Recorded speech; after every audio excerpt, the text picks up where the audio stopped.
Assalamualaikum warahmatullahi wabarakatuh. Selamat datang di pertemuan ke-11 kelas budaya media baru ya. Di pertemuan ke-11 ini kita akan mempelajari mengenai ruang publik digital. Pertama kita harus tahu dulu apa itu ruang publik ya. Nah, konsep ruang publik ini dicetuskan atau dirumuskan atau dipopulerkan ya oleh Jürgen Habermas. Mungkin kalian kalau pelajari pengantar sosiologi ya, itu juga biasanya membahas mengenai konsep ruang publik dari Jürgen Habermas gitu. Nah, beliau ini eh, merupakan filsuf yang sampai sekarang masih hidup dan dia itu mempunyai pandangan paradigma ya. Paradigma itu adalah paradigma kritis.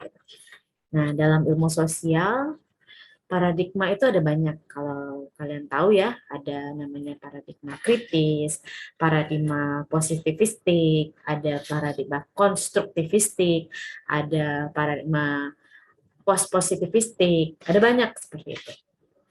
Nah, kalau beliau ini menganut paradigma kritis. Gitu. Sebenarnya apa sih perbedaan dari paradigma-paradigma ini gitu ya? Sebenarnya ya, ini out of topic sih sebenarnya, cuman sekedar pengetahuan kalian. Nah, paradigma itu perbedaannya di metode dan juga cita-cita dari paradigma. Seperti kalau paradigma kritis ini ya, itu tujuannya itu adalah pembebasan atau emansipasi. Gitu.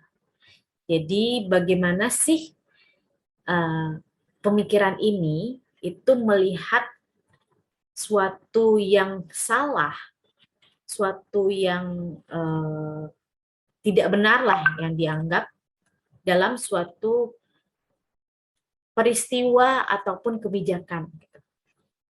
Nah, jadinya termuncullah di mana namanya paradigma kritis.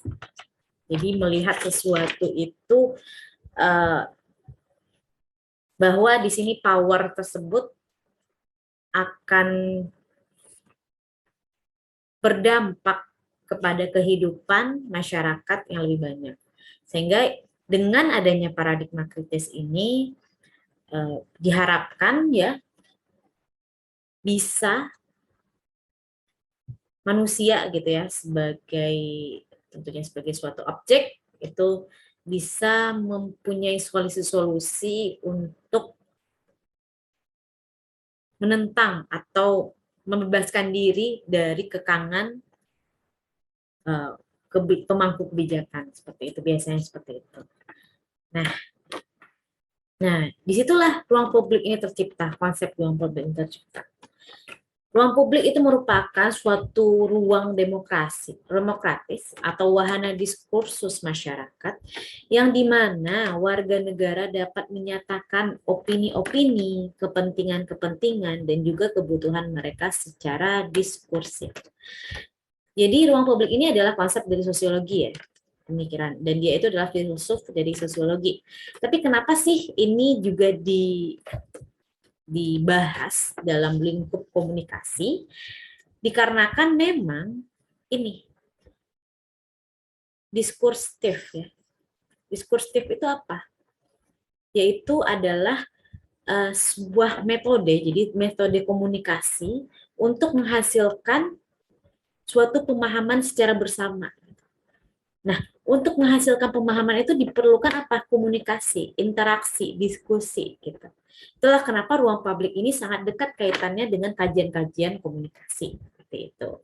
Jadi itu konsep ruang publik ya. Jadi di mana tempat orang-orang dapat memberikan aspirasi, menyatakan aspirasi, saling berdiskusi dengan segala macam perbedaan-perbedaan opini, pendapat gitu ya. Dan nantinya akan menghasilkan sebuah diskursif yang tentunya tujuannya adalah untuk kepentingan bersama. Itu ruang publik. Kita lanjut. Nah, ini ruang publik menurut Habermas Itu pertama ada tempat untuk membicarakan kepentingan bersama tentunya. Tidak hanya terbatas dalam satu kelompok organisasi, tapi cakupannya itu untuk bersama gitu. Nah, di mana di sini orang-orang yang dulunya mungkin ya eh, terbatas ruang untuk menyampaikan pendapat, akan tetapi dengan adanya ruang publik itu mereka akan lebih leluasa. Dan tentunya pembicaraan itu adalah terkait dengan kepentingan publik. Nah, ruang publik ini sangat dekat dengan konsep uh, demokratisasi. Karena di mana kekuatan komunikatif itu untuk demokratisasi sesuatu. Karena memang di mana ruang publik ya seperti yang kita bilang tadi adalah di mana orang bebas untuk mengutarakan pendapatnya. Dan itu adalah ciri dari demokratisasi. Nah, di mana di sini juga digiring oleh rasionalitas komunikatif gitu. Rasionalitas komunikatif itu adalah rasionalitas manusia sebagai hasil dari pemikiran atau hasil dari komunikasi yang berhasil gitu. Jadi setelah kita itu berkomunikasi terhadap suatu hal misalnya gitu ya, kita orang-orang tentang LGBT gitu, tentang LGBT. Nah, di sini dalam ruang publik itu orang berhak untuk mengutarakan pendapat mereka, apakah mereka pro ataupun kontra gitu. Nah, ketika sudah memberikan sudah berdiskusi, sudah berkomunikasi terkait tentang suatu perihal tersebut, maka ketika itu dibilang berhasil, rasionalitas komunikasi berhasil, maka akan terbentuklah rasionalitas. Oh, akhirnya dari diskusi tersebut terbentuk bahwa LGBT itu salah ataupun LGBT itu benar, seperti itu. Itu tergantung nanti bagaimana proses dari diskusi atau diskursus antar masyarakat seperti itu. Akan tetapi pokoknya rasionalitas komunikasi itu adalah hasil bentuk dari diskusi seseorang. Diskusi yang berhasil terkait apa saja gitu. Nah, tentunya dengan begitu akan adanya saling pemahaman. Nah, ruang publik yang diidealkan oleh Habermas itu adalah ruang publik yang dimana setiap masalah bisa dikomunikasikan tanpa kendala. Bukan di mana segalanya boleh dilakukan begitu saja gitu. Jadi gini, ruang publik bagi Habermas itu bukan berarti kita boleh ngomong sembarangan gitu. Seenak jidat kalau bisa dibilang seperti itu ya. Ngomong aja nyocos saja kan ruang publik gitu. Kan kalau orang secara misalnya ruang publik gitu. Oh, gampangnya ya kita bebas gitu ya, pokoknya bebas ngomong apa aja gitu. Tapi bagi Habermas itu tidak ideal berarti. Dikarenakan memang ruang publik yang ideal adalah ruang publik yang dimana ada masalah dan masalah itu dikomunikasikan tanpa adanya kendala. Jadi orang bebas untuk berpendapat terhadap sesuatu itu, gitu, bebas. Tapi bukan bebas yang kebablasan seperti itu ya, yang tidak ada mungkin data dan argumentasi yang jelas. Gitu. Nah, kita masuk. Tentunya ruang publik ini adalah konsep Habermas di masa lalu ya. Dan sekarang datanglah namanya era digital ya, digitalisasi gitu. Ya, kita sudah sering bahas ya, digitalisasi itu dikarenakan perkembangan teknologi gitu. Adanya perkembangan teknologi informasi, komunikasi, yang di mana orang-orang itu berubah dari biasanya secara offline ke online. Jadi dari luring ke daring. Gitu. Nah, di sini dalam digitalisasi akan terbentuk juga identitas digital. Apa itu identitas digital? Adalah identitas yang dimunculkan di dunia maya. Jadi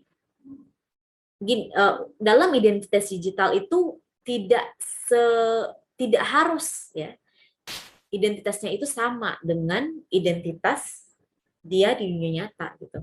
Identitas digital itu bisa dimanipulasi gitu atau dibuat-buat atau diperbanyak bahkan gitu. Ada orang yang mempunyai banyak identitas di digitalnya gitu. Dia mempunyai banyak akun gitu ya. Yang satu akun untuk stalking, yang satu akun mungkin untuk main game, yang satu lagi untuk online shopping gitu. Jadi dia punya berbagai macam identitas. Ada juga yang mungkin menciptakan identitas barunya di digital yang may yang mungkin itu berbeda dengan identitas aslinya dia. Misalnya gitu ya, saya juga punya teman gitu. Orangnya itu kalau di grup gitu, itu paling ribut gitu. Paling banyak ngomong gitu ya kalau di grup apa aja, padahal konteks grupnya itu bukan itu ya, misalnya grupnya itu adalah mungkin grup apa ya, grup misalnya grup sekolah ya gitu, tapi kadang melenceng gitu ngomongnya gitu. Omongannya tuh udah kemana-mana saking banyaknya ya, banyak omongnya gitu. Tapi kalau kita lihat dia di dunia nyata gitu, ternyata orangnya tidak cerewet gitu, tidak sebanyak omong itu. Bahkan ada yang lebih pendiam gitu.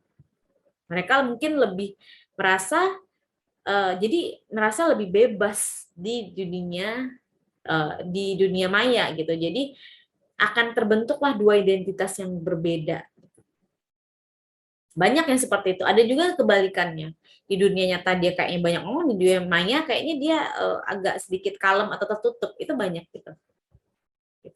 Nah, yang permasalahannya juga adalah kebanjiran informasi ya. Jadi informasi itu jadi overload gitu.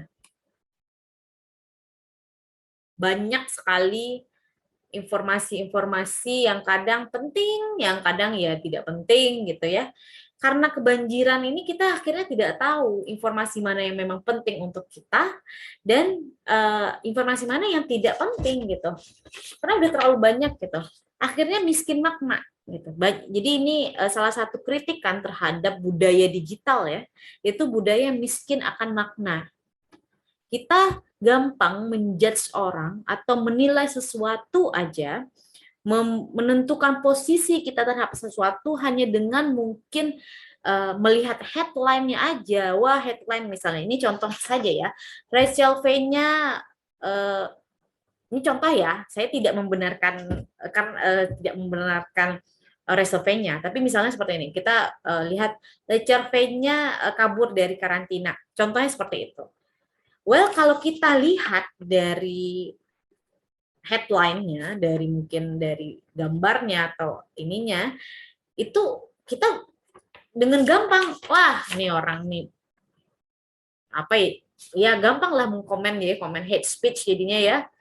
Oh, gimana lah. Ya, maksudnya terlepas dari itu benar atau salah ya. Ini kita sebenarnya gini, dalam posisi kita nggak tahu nih apa benar misalnya Reza Vena benar kabur atau tidak. Tapi karena headline-nya sudah di situ aja gitu, kita tidak tanpa cross check lebih dahulu, kita udah gampang menjudge gitu. Dan kita juga gampang juga akhirnya terpapar gitu. Jadi radikalisme yang mungkin kita heran ya, sekarang anak muda kadang ada yang terpapar radikalisme gitu. Yang radikalisme yang radikal ya memang yang seperti ngebom, terorisme yang sebenarnya itu sangat melenceng dengan agama Islam tentunya, dianggap agama Islam tentunya itu karena memang gitu, miskin makna. Dilihat kayaknya oh ini bagus gitu ya, tentang syariat-syariat misalnya membunuh atau membom atau gimana ya. Padahal sebenarnya dia misalnya ya, gini, dia merasa gini, orang terorisme itu merasa bahwa dia sedang melakukan jihad gitu. Dia sedang berjihad. Jadi ya kalau di dalam Islam ya, kalau kita berjihad berarti nantinya ketika kita mati berarti kita masuk surga gitu. Nah, padahal itu yang makna dari jihad saja dia tuh udah miskin, sudah dangkal sebenarnya gitu. Dan banyak sekarang radikalisme terorisme itu didapatkan memang dari digitalisasi, dari dunia maya ini gitu. Cara masuknya itu dari situ gitu. Nah, jadinya kadang jadi setengah-setengah atau malah jadinya melenceng gitu. Akhirnya ya gitu, sekarang masyarakat global terbentuknya, sekarang itu masyarakat global ya, masyarakat yang memang sudah tidak ada lagi batas-batasan antara mungkin negara, antara ya wilayah seperti itu. Orang sudah menjadi satu gitu. Saya gitu bisa mungkin berteman dengan orang di luar sana, di Amerika sana gitu ya, di Eropa sana, di Korea sana, kita merasa lebih dekat. Dulu gini ya, mungkin fans-fans gitu. Ketika mungkin ada live streaming gitu ya, terasa lebih dekat dengan idolnya, karena mereka itu terasa kayaknya ya kayak hanya berbatasan dengan layar saja gitu. Jadi kita ya merasa terasa dekat lah gitu ya. Oke. Nah, dalam ruang publik gitu ya. Dalam ruang publik tentunya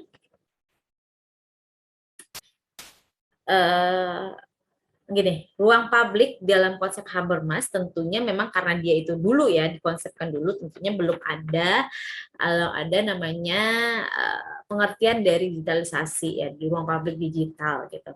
Tapi sekarang tentu sekarang itu ada namanya cyberspace gitu. Jadi ruang public space ya, ruang cyber, ruang tapi dalam bentuk maya.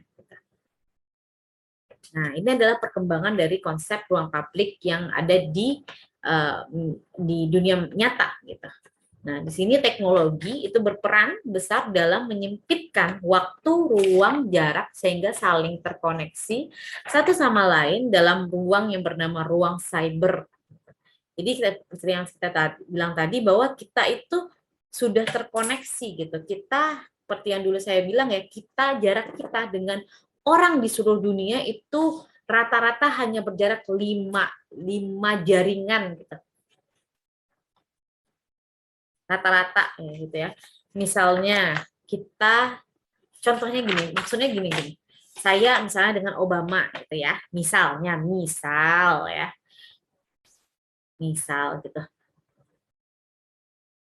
Kita itu rata-rata misal ya. Misalnya saya kenal dengan rektor. Rektor kenal dengan menteri. Menteri kenal dengan presiden.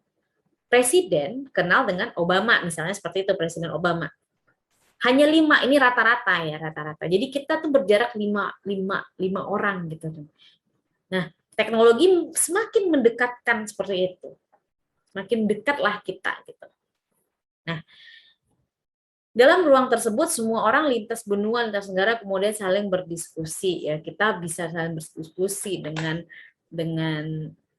orang lain gitu ya, misalnya sesama fandom ya, fandom BTS misalnya saling berdiskusi gitu ya dalam dalam ruang publiknya gitu. Nah, sesama ya atau sesama ya apa ya, kalau yang nggak suka itu haters gitu ya, saling berdiskusi juga, atau banyak lah saling dalam dunia akademis ya, kita bisa saling berdiskusi mungkin dengan orang-orang yang di luar ya, adanya terjadi diskusi dan space-nya itu memang sudah sangat sempit, jadinya terasa sangat sempit gitu karena ruang waktu itu sudah menjadi sangat samar.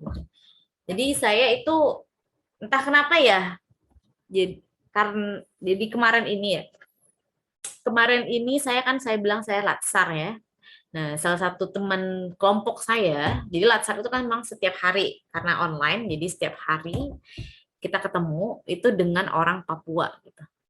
Entah kenapa ya, karena itu Zoom setiap hari, itu terasa kayaknya tuh temen saya tuh deket banget gitu. Maksudnya deket kayak, padahal dia di Papua, which is 2 jam lebih maju gitu. Mereka udah malam, ini masih siang nih. Di Jakarta masih siang. Kadang ada perasaan kayak, wah, sempit banget dunia ini, kecil banget dunia ini. Kita saya yang apa, perbedaannya jauh banget, itu terasa kayaknya dia itu di sebelah saya. Gitu juga mungkin dengan fans-fans ya, seperti itu. Kayaknya tuh idolnya itu berada di sebelah kita. Nah, gitu. Nah, dalam dunia politik gitu ya, politisasi ya, politik bisa juga, itu cyberspace itu menawarkan nilai-nilai, menawarkan adanya deliberasi nih terhadap nilai-nilai demokrasi baru, seperti volunteerisme, egalitarian, maupun partisipatorisme atau networking. Gitu. Nah, voluntarisme apa gitu? Kita itu secara volunteer ya, secara sukarela gitu. Memang menyuarakan atau memberikan, menyampaikan apapun yang ingin kita sampaikan. Gitu. Tidak ada paksaan memang.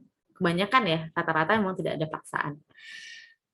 Nah, juga ada egalitarian. Apa itu egalitarian? Egaliter, kesamaan, kesetaraan gitu ya. Jadi ada orang-orang ini egaliter gitu ya, pemikirannya egaliter. Jadi dia itu merasa ya kita tuh sama gitu dalam cyberspace, dalam dunia cyber gitu ya, kita sama orang mungkin sama statusnya. Kesempatan kita untuk ngomong dengan mungkin presiden untuk ngomong di Twitter itu berapa? Beratus satu? Kalau di Twitter 150. Ya sama gitu. Nggak mungkin presiden jadinya, mungkin presiden bisa 1000 kata gitu di Twitter karena di presiden, ya enggak. Sama aja gitu. Jadi adanya kesetaraan ya, egalitarian gitu. Dan juga partisipatorisme atau networking, jadi partisipatif gitu ya. Semua orang bisa berpartisipasi. Oke, kita lanjut. Nah, ini adalah komparasi ruang publik dan ruang publik dengan cyberspace ya. Ruang publik, cyberspace. Parameternya ini ruang publik Habermas ya. Itu ketika ruang publik itu dulunya dikuasai oleh dicanangkan atau ya didukung lah ya dengan orang-orang kaum borjuis, kaum-kaum yang terpelajar biasanya seperti itu biasanya, yang memang karena gini, diskursus atau diskusi dalam ruang publik bagi Habermas itu adalah diskusi-diskusi yang membangun ya, permasalahan gitu, berdasarkan dari permasalahan sosial, ekonomi, politik seperti itu, sehingga terkesan agak berat gitu sebenarnya.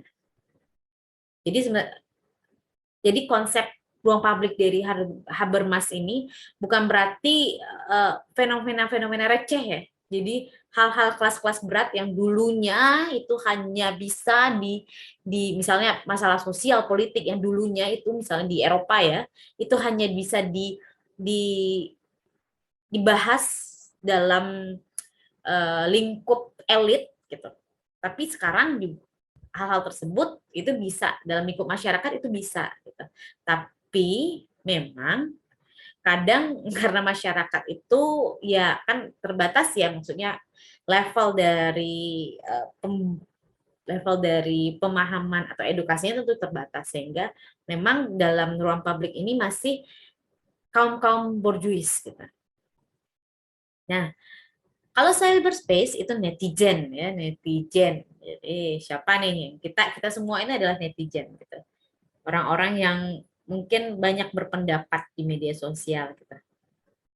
Nah, kewarganegaraan itu berbasis pada identitas ius sanguinis dan juga ius soli. Ada yang tahu ius sanguinis sama ius soli? Kalau yang tahu saya kasih apa ya? Kasih hadiah deh. Saya Ya, ius sanguinis itu adalah kewarganegaraan berdasarkan darah, pertalian darah. Kalau ius soli itu berdasarkan apa? berdasarkan tempat dia lahir. Jadi kewarganegaraan dia tempat dia lahirnya di Indonesia gitu ya. Nah, dia mendapatkan keluarga negara Indonesia gitu. Nah, kalau ruang publiknya ya. Tapi kalau di cyberspace itu tidak ada itu. Berbasis pada kesamaan kepentingan dan isu gitu. Kita sama-sama ngomongin tentang Rachel V-nya ya karena kita memang kesamaan seneng aja dengan permasalahan Rachel V-nya gitu, isu-isu Rachel V-nya gitu. Gak ada kita menjadi netizen julid ya gitu. Ya karena memang ada keinginan kesamaan dan minat aja dengan itu gitu. Jadi semua semua tidak ada batasan warga negara, semuanya bisa aja kalau mau ya silahkan gitu. Nah, bentuk ruang publiknya, tentunya kalau ruang publik dalam konsep Habermas itu tentunya sebenarnya adalah sesuatu yang bersifat fisik ya, maksudnya terlihat gitu. Jadi fasilitas umum ruang publiknya itu bentuknya itu di kafe, di restoran, di kampus, di masjid, di rumah ibadah seperti itu. Nah, kalau cyberspace tentunya tetap harus ada medianya ya bentuknya, tapi kalau di cyberspace itu di sosial media gitu. Nah, fungsi dari ruang publik adalah komunikasi dan juga advokasi gitu. Jadi menciptakan atau tujuannya itu adalah bagaimana mendapatkan eh, suatu pemahaman ya atau suatu solusi terhadap suatu masalah. Jadi komunikasi dibentuk, diskusi terbentuk sehingga nantinya ada solusi-solusi yang dapat dicetuskan. Nah, kalau cyberspace itu adalah fungsinya itu adalah leisure and pleasure gitu. Kesenangan semata gitu ya, seneng aja gitu mau mau bahasnya itu politik gini loh. Kadang orang berat-berat bahasnya tentang politik, tentang sosial, tentang agama. Well, sebenarnya itu juga ada rasa leisure, ada rasa pleasure-nya juga, ada kesenangan juga di situ. Memang seneng gitu. Karena ya tidak ada apa ya? Ya tanpa ada tekanan lah gitu ya. Dan itu untuk beberapa orang itu memang menjadi salah satu kesenangan atau salah satu kebahagiaan gitu. Misalnya kita berdiskusi tentang film ya, Hometown Cha-Cha-Cha gitu. Tentang Kim Son Ho yang uh, Hometown Cha-Cha-Cha gitu. Tentang Kim Son Ho gitu. Kalau dalam ruang publiknya, persepsi ruang publiknya sebenarnya itu adalah sesuatu hal yang harusnya tidak bisa sereceh itu. Itu harus berlandaskan memang suatu masalah yang memang untuk kepentingan banyak orang. Tapi kalau ini ya sudah gitu, kayak ya minat aja, suka aja gitu. Nah, jangkauan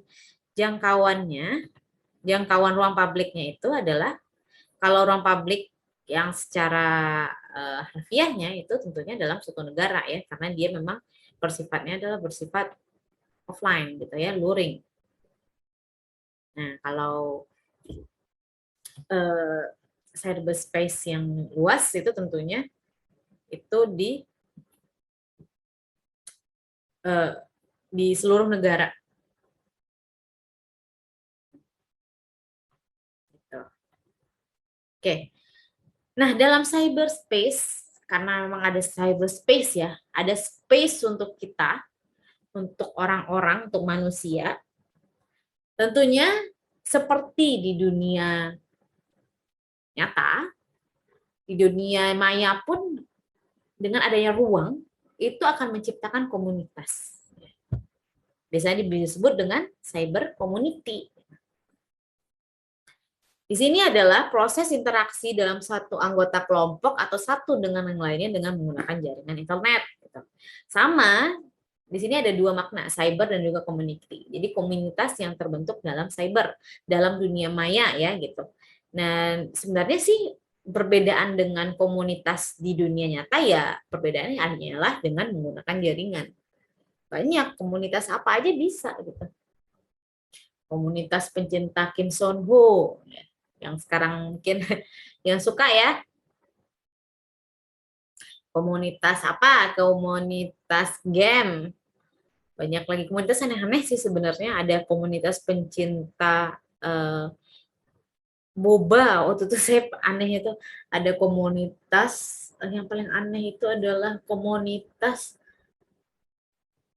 pengumpul kuku.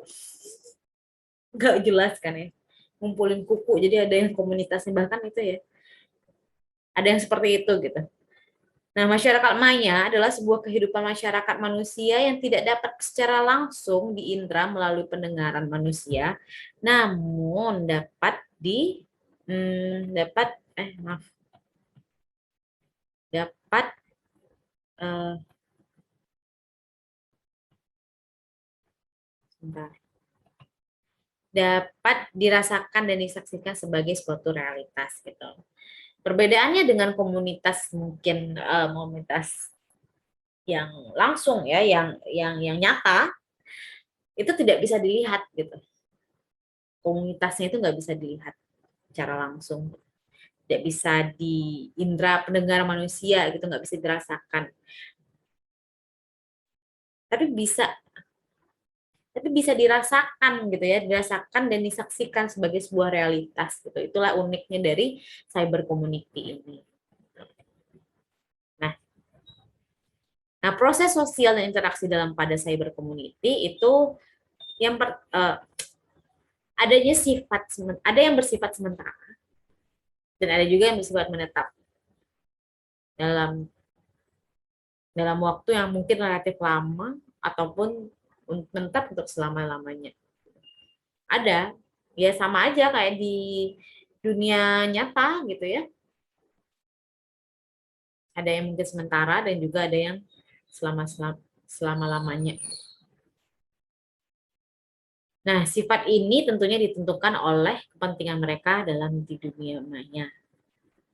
Mau itu sementara ataupun lama, itu akan ditentukan oleh kepentingan-kepentingannya. Misalnya, sekarang ini mungkin terbentuk adalah komunitas pembenci ya, atau komunitas untuk mendukung misalnya bukan pembenci ya anggaplah pembenci Rahel Fenya gitu ya. Itu adalah kemungkinan besar adalah sifatnya itu sementara, paling juga berapa lama juga hilang gitu. Nah, mungkin ada juga yang relatif lama gitu. Misalnya fandom-fandom ya, itu biasanya relatif lama. Kalau selamanya, biasanya kalau untuk selamanya itu ada link atau ada hubungannya dengan komunitas secara nyata. Misalnya komunitas keluarga gitu ya. Keluarga. Ya keluarga mah sifatnya memang selama-lamanya. Jadi keluarga yang dimana mereka juga membentuk komunitas di dunia maya. Misalnya lewat grup WA chat gitu, WA, WA gitu. Nah, itu juga bisa bersifat untuk selama-lamanya. Nah, perkembangan teknologi informasi secara materi juga mampu mengembangkan ruang gerak kehidupan baru bagi masyarakat, sehingga tanpa disadari, komunitas manusia telah hidup dalam dunia kehidupan, yaitu kehidupan nyata dan juga kehidupan maya. Kita itu udah hidup di dua kehidupan, itu kehidupan nyata kita, yaitu sekarang ya, yang kita jalani, dan juga hidup juga dalam kehidupan maya kita. Sekarang ini adalah ada kata-kata yang mengatakan bahwa online world is our new home. Kita sudah ada lagi di rumah yang baru gitu. Kita punya rumah ya, punya home kita masing-masing. Mau itu Instagram, itu adalah home kita gitu. Home kita adalah tempat kita bisa melakukan apa aja. Misalnya Instagram atau apa, TikTok atau apapun lah, media sosial itu adalah new home kita gitu. Nah, mungkin itu aja sih. Ada yang mau ditanyakan dari sini?